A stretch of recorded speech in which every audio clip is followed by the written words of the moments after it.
작은 도시락이 탔네. 물고기 두 마리 따뜻하게. 예수님의 손에 모두들이 손에 놀라운 기적들을 보았다네. 나에게는 작은 도시락이 있었네. 물고기 두 마리 떡 5개.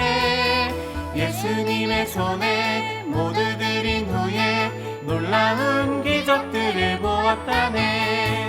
보잘것없는 나의 도시락이 예수님 축복으로 인해 엄청난 주의 도구 되었다네.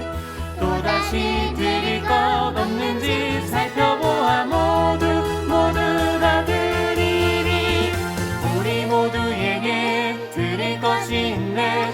아무리 작은 것 하나라도 예수님의 손에 즐겨드린다면 놀라운 기적들을 보게 되네.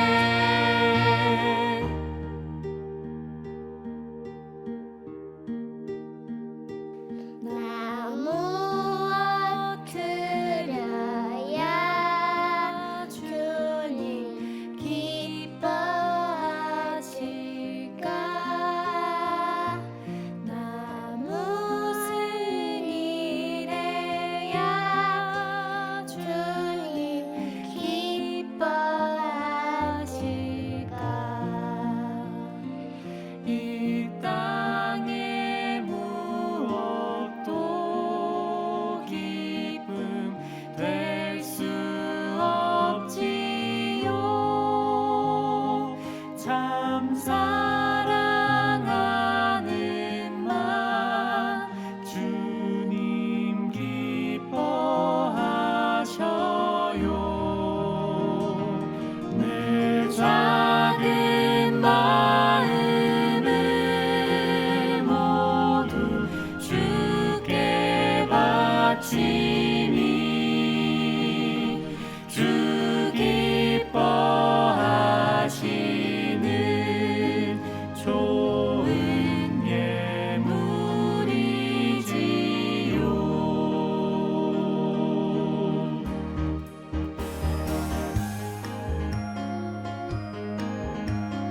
나에게는 작은 도시락이 있었네. 물고기 두 마리 떡 5개. 예수님의 손에 모두 드린 후에 놀라운 기적들을 보았다네.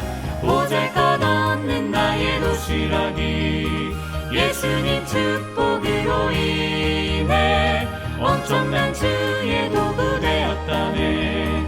또다시 드릴 것 없는지 살펴보아 모두 다 드리니. 우리 모두에게 드릴 것이 있네. 아무리 작은 것 하나라도 예수님의 손에 즐겨드린다면 놀라운 기적들을 보게 되네. 놀라운 기적들을 보게 되네. 놀라운 기적들을 보게 되네.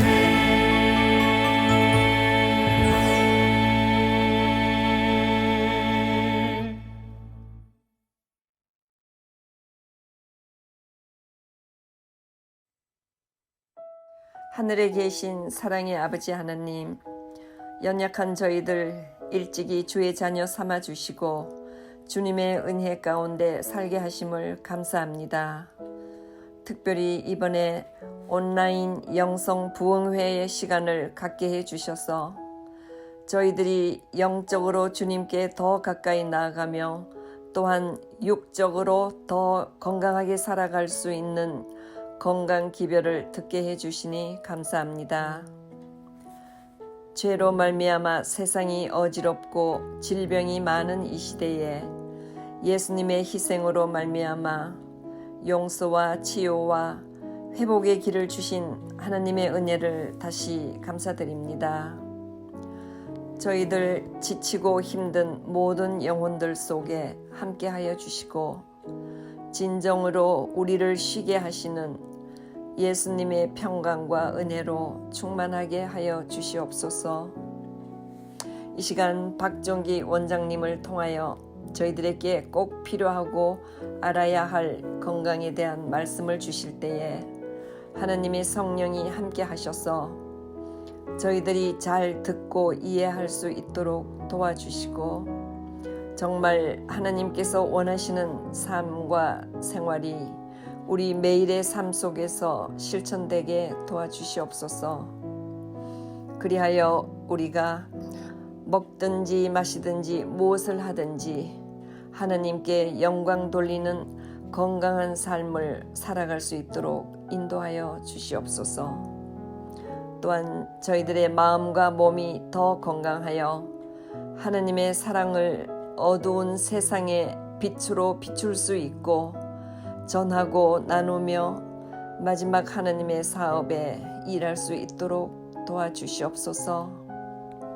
질병과 고통으로부터 우리의 삶이 다시 살아날 수 있도록 건강에 축복받는 우리 모두가 되게 하여 주시고 믿음에 굳게 서서 승리하는 저희 모두가 되게 하여 주시옵기를 우리 주 예수님의 이름으로 기도합니다.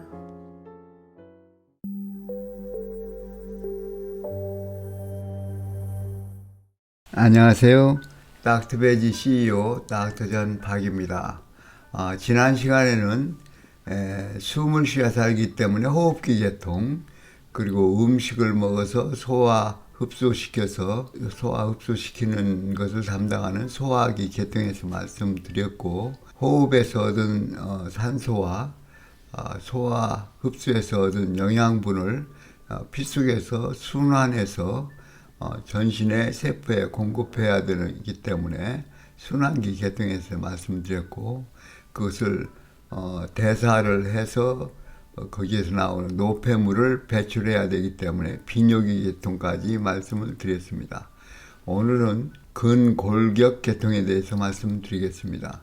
사람이 살기 위해서 일을 하고 활동을 하기 위해서는 움직여야 되는데, 움직인 일을 담당하는 것은 뼈와 근육이 담당을 하는데, 뼈와 뼈끼리 연결되는 것을 관절이라고 하고, 뼈가 수축하고 신장하는 그 작용에 의해서 뼈들이 움직여야 되는데, 다시 말하면 우리의 팔, 다리를 움직일 때 그것은 팔과 다리에는 근육이 수축하고 이완하는 데 따라서 관절이 그 뼈와 뼈가 붙은 관절이 움직임을 하게 되는데, 이것을 하는 데 있어서 전신에 뼈가 200개가 넘고 또 수백 개의 근육들이 있어서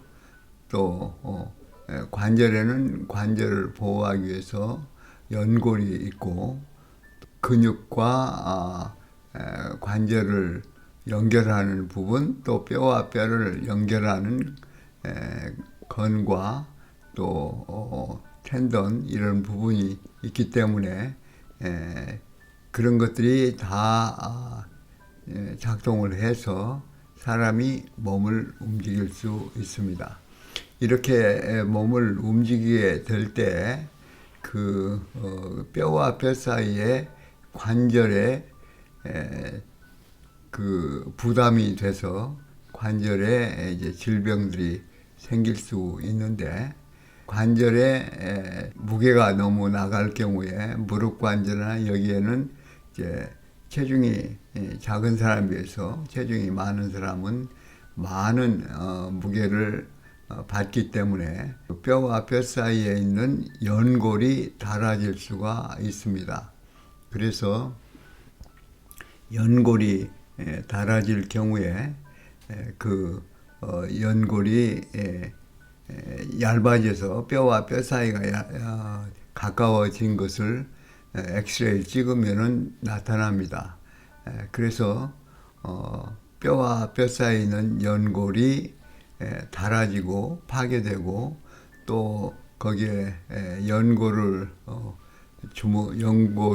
이제 싸고 있는 막이 있어서 거기에 윤활유 역할을 하는 액체가 있는데, 이런 액체들이 이제 그 주머니가 터져서 밖으로 새어 버린다든지 이제 뼈를 움직일 경우에 통증이 올 수가 있습니다. 관절에 있는 액체가 빠져나가고 연골이 닳아지고 손상이 되면은 거기에 염증이 생기고 그래서 통증이 오고 이제 움직일 수가 없게 되죠. 움직일 때마다 불편하고 그래서 이런 질병을 이제 관절염이라고 얘기를 하는데 이제 그 근골격계통 가운데 질병 가운데 이제 급성도 있고 만성도 있고 또 감염성 질환도 있고 비감염성 질환도 있을 수 있지만은 오늘은 근골격계통의 대표적인 질환으로 관절염에 대해서 말씀을 드리겠습니다.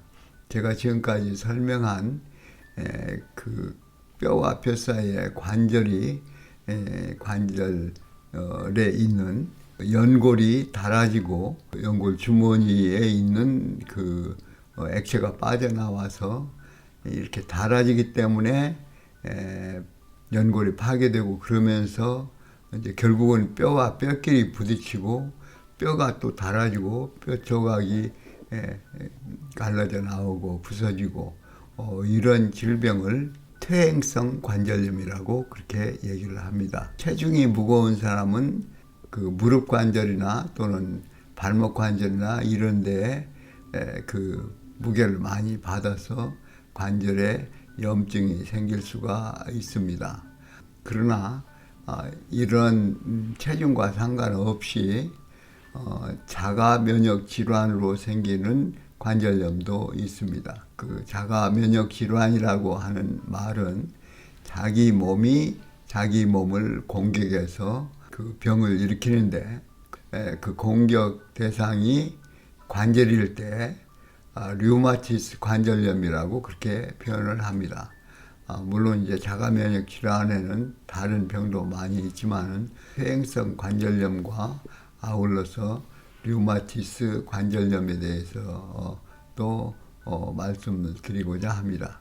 관절이 아프고 붓고 그렇게 하면은 사람들은 병원에 가서 의사의 진찰을 받고 의사가 그 엑스레이를 오더를 내고 또 엑스레이에 잘 안 나오는 질병은 이제 MRI를 또 찍어서 진단을 하는데 도움을 받습니다. 관절이 아프다고 해서 자기가 나는 관절염이구나 그렇게 진단을 내릴 수는 없습니다.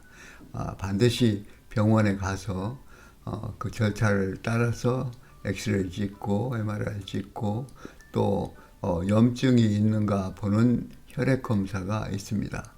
CRP라고 해서 염증 수치가 나오는데 그 염증이 있다면은 염증 수치가 올라갈 것입니다.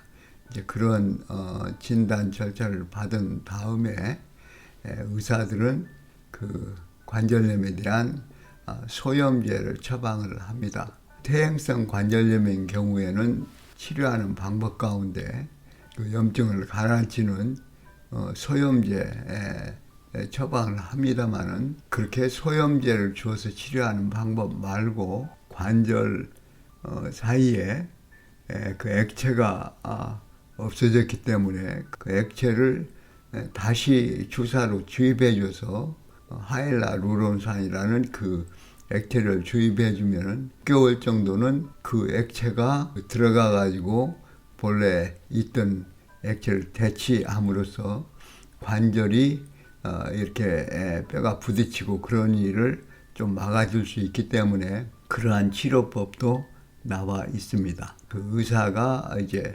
진단을 내려서 퇴행성 관절염이 그렇게 심하지 않고 그 액체만 넣어주면 해결이 되겠다고 판단을 하면은 하일라루론산이라는 그 액체를 주사기로 그 관절 사이에 넣어줘서 그것이 없어진 액체를 대체함으로써 그 윤활 역할을 해서 관절이 더 망가지는 것을 막아주는 치료법이 나와 있으니까 그렇게 해당된 사람 그렇게 치료할 수 있을 것입니다. 그러나 이것이 너무 심해져서 하일라루론산이라는 액체만 공급해가지고 되지를 않고 또 소염제를 먹는다고 그것으로 해결이 되지 않을 수 있습니다. 그럴 경우에는 관절경을 통해서 관절경 수술이라고 이제 표현을 하는데 기계를 삽입해서 관절경으로 부서진 연골이나 뼈 조각을 다 제거하고 울퉁불퉁한 그 뼈의 표면을 갈아서 미끈하게 만들고 그런 조치를 합니다. 그렇게 해서 좀 어느 정도 좋아질 수 있으면 관절경 수술을 해가지고 유지하면서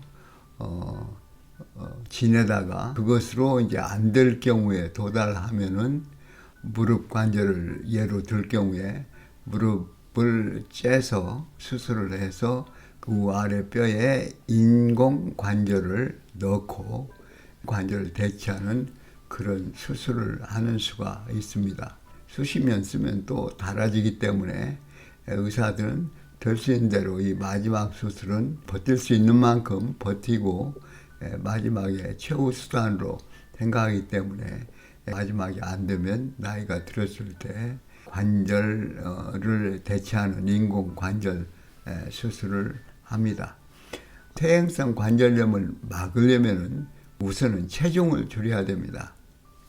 관절 가운데 물론 무릎 관절이나 이제 발목 관절인 경우에는 체중과 관계이기 때문에 체중을 줄여야 되고 또 이제 손목이나 손가락 사이에 있는 관절들은 이제 그것을 너무 과도하게 쓰는 것을 줄여야 되겠죠. 휴식을 해서 관절에 무리가 가지 않도록 해야 될 것입니다.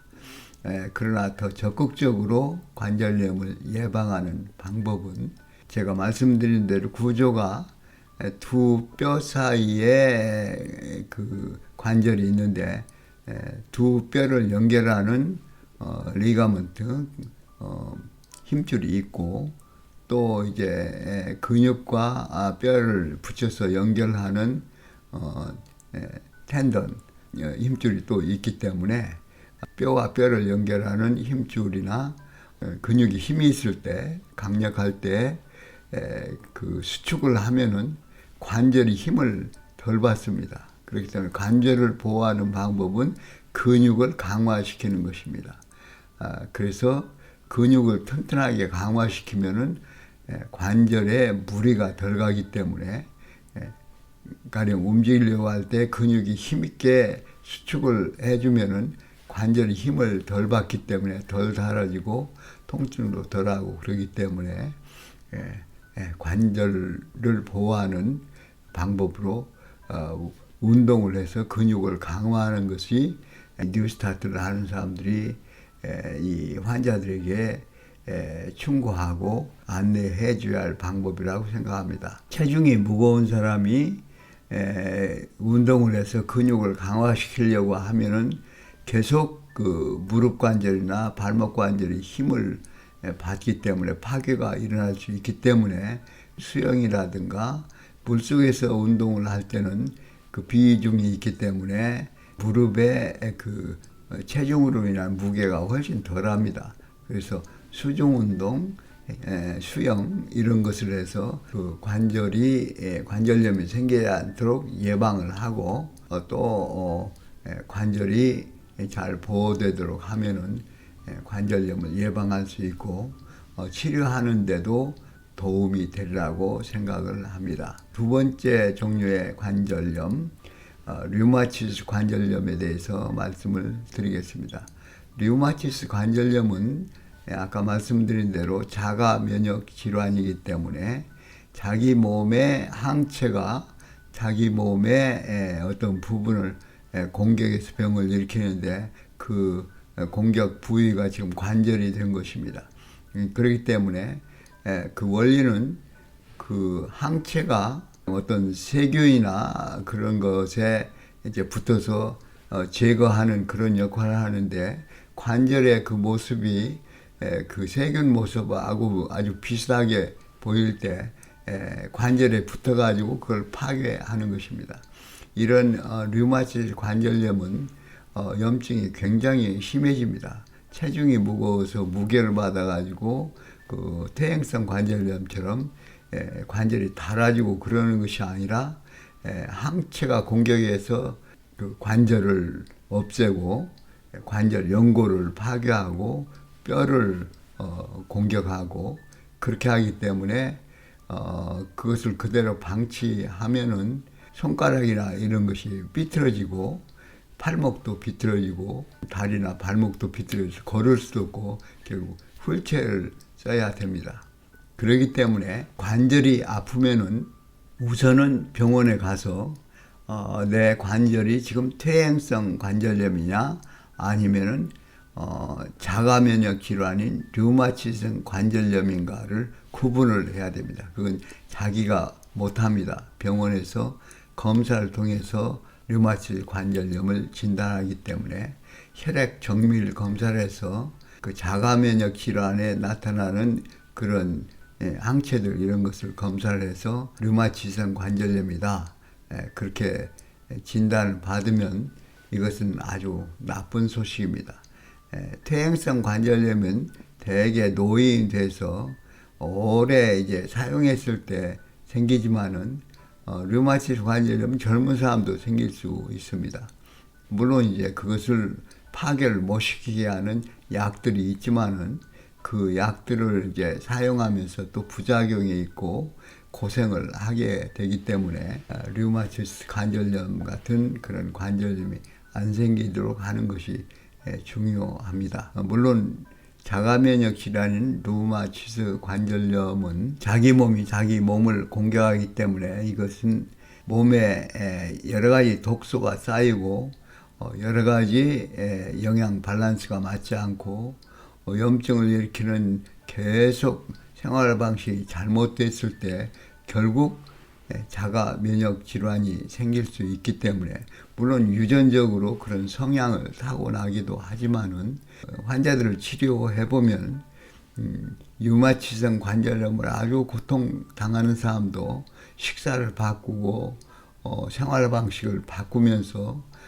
디톡스를 하고 그 몸에 쌓이는 독을 제거하고 또 영양 밸런스를 맞추면서 점차로 좋아지는 경우를 볼 수 있습니다. 물론 이제 병원에서 주는 약을 먹고 치료할 수도 있지만은 그 약들이 너무 강하고 또 여러 가지를 써야 되기 때문에 그리고 부작용이 있기 때문에 최소한의 약을 쓰고 최대한으로 생활 방식을 바꾸어줘서 자연적으로 몸이 치유될 수 있도록 해주는 것이 가장 좋은 방법이라고 생각이 됩니다. 치료를 할 때 이제 환자에게 의사가 약을 처방을 하면 일단 약을 복용을 해야 될 것입니다. 복용을 하면서 생활 방식을 바꿔서 점차로 증세가 좋아지면 약을 줄이고 나중에는 약을 뗄 수 있으면 떼도록 해야 됩니다. 갑자기 약을 중단하면 류마티스 관절염 가운데 그 쓰는 약 가운데는 스테로이드 계통의 아주 강력한 약이 있기 때문에 서서히 줄여서 끊지 않고 갑자기 끊으면 아주 큰 문제가 생길 수 있습니다. 그렇기 때문에 퇴행성 관절염보다는 류마티성 관절염이 더 심각합니다. 가령 손을 예로 든다면은 퇴행성 관절염이 오는 것은 손마디 맨 끝에 관절에 이제 붓고 아프고 빨갛게 되고 그런 현상이 옵니다. 노인들이 그런 사람이 많습니다. 그러나 류마티성 관절염의 경우에는 첫째로 부위가 중간 관절이나 그 다음에 안쪽 관절, 그 다음에 팔목, 팔꿈치, 이제 무릎 이렇게 올 수 있는데 류마티성 관절염의 특징은 양쪽이 다 같이 옵니다. 퇴행성 관절염은 가령 왼손잡이가 왼손만 막 쓰면은 왼손에 올 수 있고 오른손잡이가 오른손을 너무 무리하게 쓰면 오른손만 올 수 있어요. 그러나 류마티성 관절염은 양쪽이 다 오기 때문에 그리고 부위가 맨 끝마디가 아니고 중간 그 안쪽에 손목 관절이나 또 팔목 또 손가락 관절에 그 붓고 통증이 오기 때문에 구분을 그렇게 환자들이 하도록 교육을 시켜주면 좋겠습니다. 지금 퇴행성 관절염과 류마티성 관절염에 대해서 제가 말씀을 드렸는데, 이제 세 번째로 통풍이라는 병이 있습니다. 좋지 않은 음식을 많이 먹을 때 그 부산물로 요산이라는 것이 생겨요. 핵산, DNA를 만드는 유전자를 만드는 염색체 그 구성 성분들을 이제 많이 먹을 경우에 그것이 이제 소화 흡수하고 이제 대사로 빠져나올 때 요산이 많이 생긴데 그 요산이 많이 생기면 관절에 바늘끝처럼 이렇게 아주 날카로운 것이 쌓여가지고 굉장히 통증이 심해집니다. 통풍이 있는 사람은 정말로 생활 방식을 바꿔서 그 요산이 많이 생기는 음식을 피하고 그렇게 치료를 해가야 됩니다. 물론 이제 요산이 생겼을 때 그것이 생기지 않는 약이 있고 또 생겨서 염증이 생겼을 때 염증을 가라앉히는 약도 있습니다. 이런 것은 이제 진단을 하는 것은 병원에 가서 의사가 진찰하고 검사를 해서 이 관절에 요산이 많이 있는가를 확인하고 이렇게 해서 통풍을 치료를 합니다. 통풍은 대개 이제 엄지발가락에 맨 먼저 생겨서 엄지발가락이 아픈 것이 이제 거의 특징으로 되어 있는데, 엄지발가락이 아프면은 병원에 바로 가서 통풍 아닌가 검사를 해야 되고, 통풍이라고 진단이 내리면 음식을 철저하게 그 지시에 따라서 조절해서 병이 더 많이 진행이 되지 않도록 하면 좋겠습니다. 그래서 우리 몸은 결국 독소가 자꾸 많이 쌓이게 되어 있기 때문에 그 독소들을 해독을 시키고 그 다음에 영양의 불균형이 있을 때 그것을 균형지게 만들고 그런 치료를 생활 습관을 바꿔가면은 몸이 알아서 자연 치유에 의해서 회복이 될 수가 있습니다. 물론 관절염 치료 가운데 스템셀이라고 해서 특수한 주사를 놓아서 관절을 재생시키는 치료법이 있지만은 그것은 병원에서 필요한 사람에게 상담을 받아서 해야 될 것으로 생각이 됩니다. 아무쪼록 건강하게 사시기 바랍니다.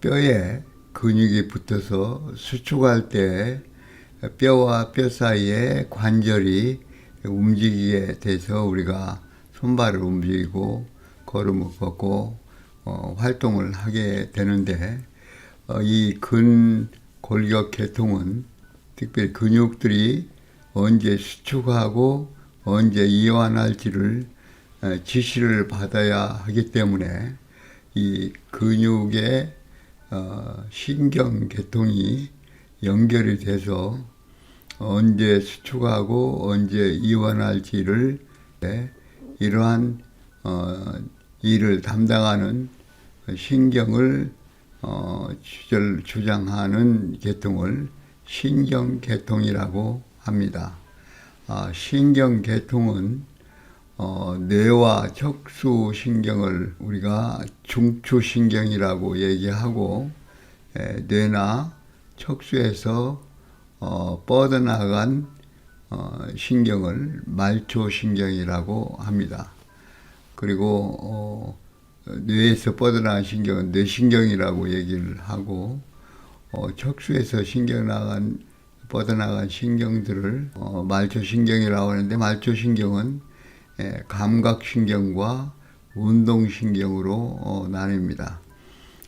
감각신경은 사지에 오는 피부에 분포되어 있는 감각 기관에 의해서 뜨겁고 차고 아프고 하는 이러한 감각을 뇌에 척수를 통해서 전달하는 신경이고, 운동신경은 뇌에서 척수를 통해서 전신의 근육들에 신호를 보내서 언제 수축할지 이완할지를 지시해주는 신경을 운동신경이라고 얘기를 합니다. 감각신경과 운동신경은 우리 의지로 움직이고 혹은 수축하고 이완하고 하는 것을 지시하게 될 때 이러한 근육을 수의근이라고 그렇게 얘기를 합니다. 그러나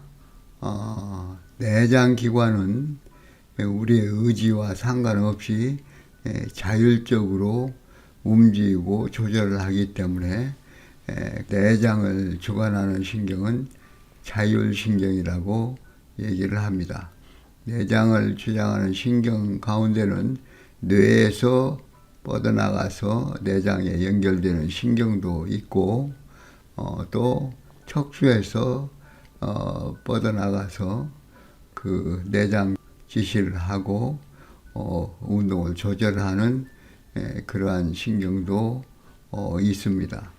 이 자율신경은 다시 두 가지로 분류가 되는데, 하나는 교감신경이라고 해서 우리가 예를 들면 스트레스를 받을 때, 긴장하게 될 때 그걸 주관하는 신경들이 교감신경이 되겠습니다. 그리고 그 반대로 부교감신경은 내장을 긴장하지 않고 긴장에서부터 이완시키는 역할을 담당하는 신경이 부교감신경이 되겠습니다. 그래서 교감신경과 부교감신경은 서로 상반되는 작용을 해서 우리 내장기관이 균형을 유지하도록 하는 조정 역할을 하게 됩니다. 이제 신경계통의 질환도 역시 급성질환이 있고 만성질환이 있고, 또 감염성 질환도 있고 비감염성 질환도 있을 수 있지만은, 오늘은 신경계통 질환 가운데 치매에 대해서 말씀을 드려보고자 합니다. 치매는 혈관성 치매가 있고 알츠하이머 치매가 있습니다. 혈관성 치매라고 하는 것은 뇌에 있는 혈관이 막히거나 혹은 뇌혈관의 문제 때문에 작은 중풍이 왔을 때 그 결과로 치매가 올 수 있습니다. 그래서 뇌의 어떤 부위에 혈액을 공급하는 혈관이 터지거나 막혔을 때 그 혈관이 혈액을 공급하는 그 부위에 뇌가 손상을 받으면서 치매가 올 수 있습니다. 이러한 치매를 혈관성 치매라고 합니다. 치매 가운데 대부분은 혈관성 치매보다는 알츠하이머성 치매라고 그렇게 얘기합니다. 알츠하이머 치매란 말은 이 치매를 발견한 학자의 이름이 알츠하이머이기 때문에 그 이름을 따서 알츠하이머 치매 그렇게 얘기를 합니다.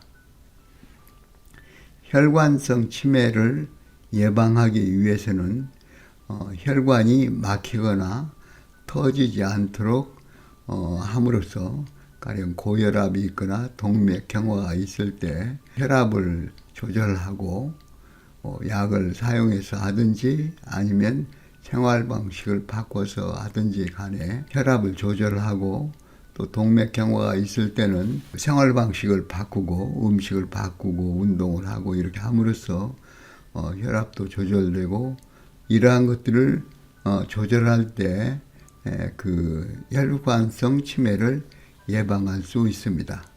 그러나 사람들이 가장 두려워하는 치매는 알츠하이머 치매입니다. 알츠하이머 치매는 뇌에 변화가 일어나서 그 신경 전달이 잘 되지 않기 때문에 기억력이 떨어지고 치매가 진행되는 것입니다.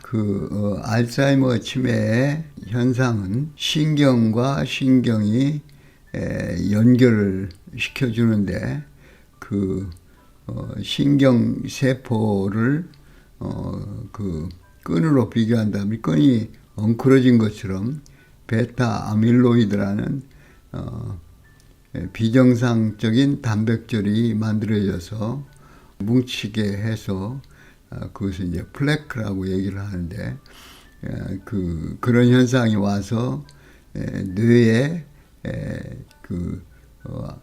신경 전달해야 될 그 전달이 제대로 되지 않을 때 기억이 나지 않고 결국 심해지면은 자기 자식도 가족도 알아보지 못하고 그렇게 되어버리는 치매를 알츠하이머 치매라고 얘기를 합니다. 알츠하이머 치매를 연구한 학자들이 증상을 호전시키기 위해서 개발한 약들이 있는데 그것은 신경과 신경 사이에 그 신경절 시냅스라고 하는데 신경절에서 신경 전달 물질이 이제 분비가 되고 신경에 붙어서 이제 메시지가 기별이 전달이 되는데 그때 신경 전달 물질이 이제 아세틸콜린이라고 하는데 이 아세틸콜린을 파괴하는 효소가 있는데 그것이 파괴를 하지 못하도록 그걸 막아서 신경 전달 물질인 아세틸콜린이 좀 더 오랫동안 시냅스 안에서 신경절 안에서 작동을 하도록 하는 약들이 있습니다. 또 신경 전달 물질이 더 많이 분비되도록 촉진해서 그 기억을 개선시키도록 하는 노력도 있지만은 이것은 일시적인 현상이고 지속적으로 회복되는 것은 아닙니다.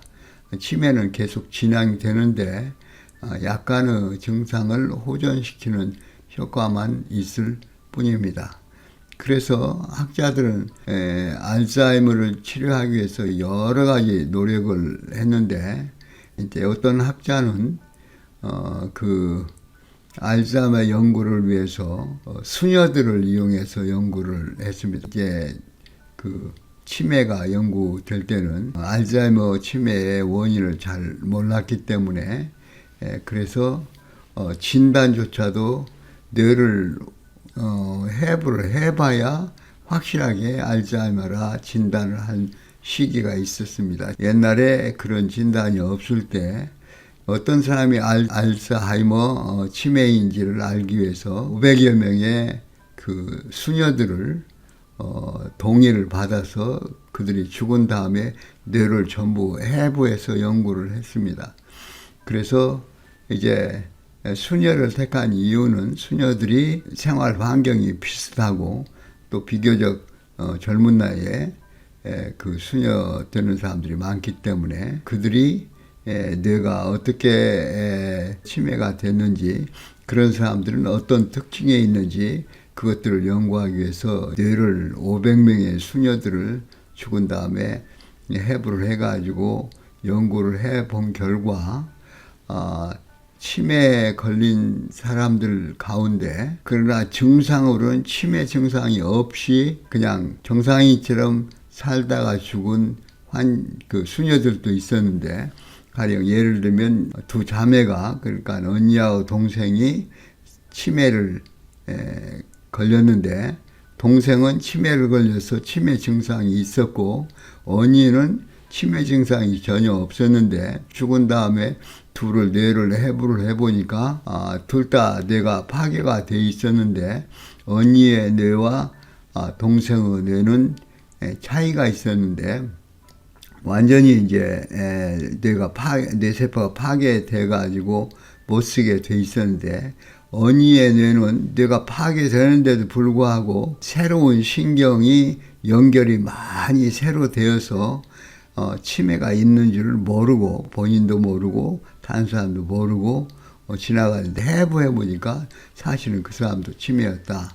그래서 그 언니하고 동생이 무슨 차이가 있었냐 봤더니 동생은 우울하게 한쪽에서 사람들하고 얘기도 하지 않고 그냥 웅크리고 살다가 치매로 죽었는데 언니는 책을 읽고 대화를 하고 사람들과 사귀고 그러면서 새로운 지식을 습득하고 여러 가지 생활을 하면서 뇌가 파괴되어 가고 있음에도 불구하고 새로운 신경 연결을 계속해서 이어갔기 때문에 자기가 치매 걸린 줄 몰랐고 또 정상적인 생활을 할 수 있었다고 하는 것이 밝혀졌습니다. 또한 그들의 일기장을 비교를 해봤습니다.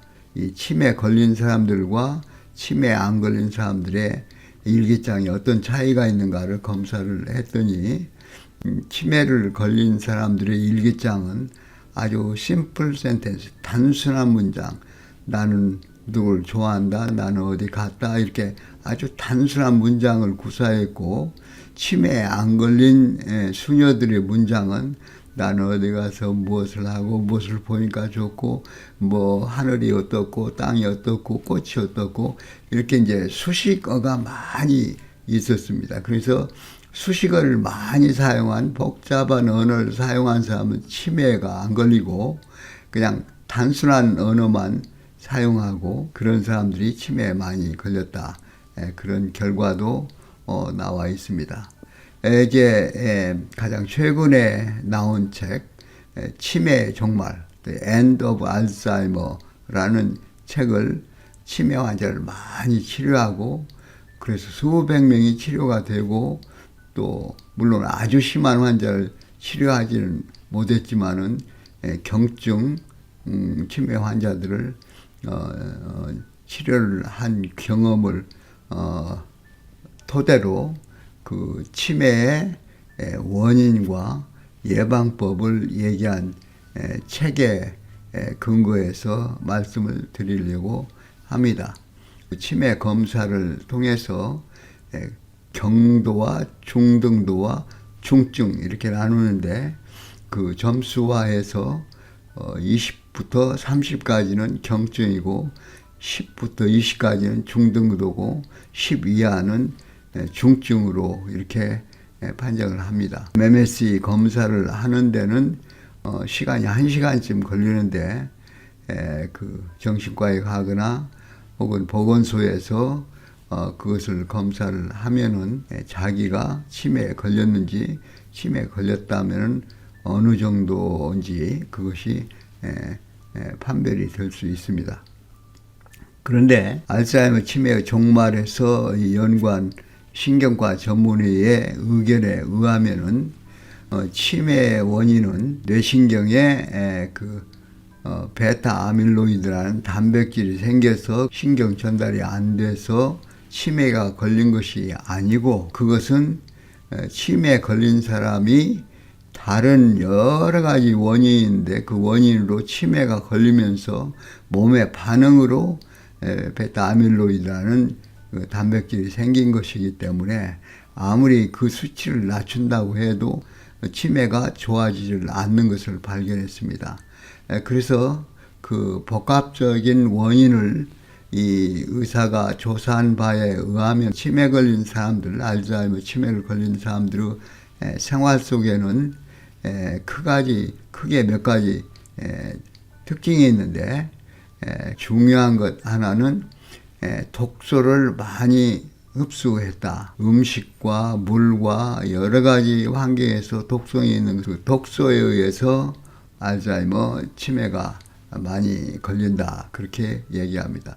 물론 유전적으로 아포2 엔자임이라고 하는 단백질에 이상이 있도록 유전자에 벌써 검사를 해보면 몇 배나 더 알츠하이머 치매를 걸릴 위험이 있기 때문에 이 치매에 걸릴 위험성이 얼마나 높은가를 파악해서 거기에 따라서 조금 더 다른 사람보다 주의를 하면은 치매를 예방할 수 있다고 합니다. 이제 같은 정도의 같은 방식의 생활을 산다면은 앞으로 이 효소 유전자가 있는 사람이 없는 사람에 비해서 몇 배나 더 치매에 걸릴 위험이 높습니다. 치매에 걱정이 되는 분들은 우선 아포이 그 유전자 검사를 해서 자기의 치매 위험성이 얼마나 높은지를 알고 조심을 하면은 치매를 예방할 수 있겠다 생각이 듭니다. 또 한 가지 치매 걸린 사람들의 공통적인 특징은 영양의 밸런스가 맞지 않는 것입니다. 자기에게 영양소가 모자라는 것은 보충을 하고 너무 높은 것은 낮추고 이렇게 해서 균형을 맞춰주는 것이 치매를 예방하는 또 한 가지 방법입니다. 그리고 세 번째는 여러 가지 이유로 특별히 뇌 세포들이 염증이 오는데 염증이 치매 원인이 되기 때문에 신경 전달이 되기 위해서는 지방질로 쌓이는데 그 지방질이 오메가3가 있고 오메가6가 있습니다. 그래서 구조상 그 말단에서 세 번째 이중 결합이 돼 있을 때 오메가3라고 하고 여섯 번째 이중 결합이 돼 있으면 오메가6라고 하는데 오메가3는 염증을 가라앉히는 역할을 하는데 오메가6는 뇌신경의 염증을 촉진하는 역할을 합니다. 그렇기 때문에 오메가3가 많은 음식, 예를 들면 들기름이라든지 또 플렉시드 오일, 우리가 그 많이 요리에 쓰는 콩기름이나 카놀라유나 이런 식용유들은 오메가6가 많습니다. 사람들을 조사해 보니까 대부분 오메가3와 오메가6 비율이 1대4 정도 되면 좋은데 20배가 오메가6가 더 많은 음식들을 복용하고 있습니다. 그것이 이제 뇌에 염증을 일으키기 때문에 이러한 염증이 많이 일어나지 않고 영양의 밸런스가 맞고 그러면은 알츠하이머 치매를 예방할 수 있고 또 이미 치매에 걸렸다고 할지라도 증상이 호전되고 경증의 그 알츠하이머 치매 환자는 정상으로 회복되는 경우도 수많은 사람들이 치료 경험이 있다고 이 저자는 말하고 있습니다. 여러분께서 나이가 들면은 대략 통계에 의하면 기억력이 그대로 유지되고 살기 원하면은 미주 교회 협회 안에 미주 에세 의사회가 있어서 의사들이 상담을 해주고 또 열린 생활 건강 팀이 각 지역마다 있어서 거기에서 여러분 상담을 해줄 테니까 뉴스타트로 생활 방식을 바꿔서 치매에 걸리지 않고 건강하게 사시기 바랍니다.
자비로우신 하늘 아버지, 오늘은 근 골격 계통을 통해서 인간들이 운동하는 그 신체의 법칙에 대해서 배우고 어떻게 관절을 보호할지를 생리의 법칙에 의해서 배우게 도와주셔서 감사합니다. 또한 신경계통에 대해서도 교감신경과 부교감신경이 균형을 맞춰서 일하고 있음을 저희가 오늘 배웠습니다. 주님께서 저희 인체를 이렇게 신묘막측하게 창조해 주시고 생리의 법칙을 세워 주셨사오니 저희가 이것을 잘 배우고 그대로 법칙에 맞게 실천하게 도와주시고, 그리고 현대학적인 치료와 자연치유의 균형을 맞추고 조화가 이루어지게 도와주시고, 그래서 저희가 질병을 걸리지 않도록 먼저 예방하게 도와주시고, 질병에 걸린 분들은 잘 치유될 수 있도록 인도하여 주시옵소서. 더구나 100세 시대가 되어서 치매 위험이 많이 증가되고 있사오니 나이 드신 분들이 치매를 어떻게 하면 예방할 수 있을지 잘 연구해서 식사를 조절하고 또 여러 가지 필요한 영양 성분을 섭취함으로써 치매를 예방하고, 또 이미 기억력이 떨어지는 분들은 기억력을 향상시키고, 그래서 건강이 증진될 수 있도록 도와주시고, 이러한 건강 기별을 주변에 알지 못하는 사람들에게 알려줌으로 인해서 그들이 더욱 건강해지고, 또한 그걸 통해서 주님을 알 수 있도록 저희를 도구로 사용해 주시옵기를 예수님 이름으로 간절히 기도합니다. 아멘.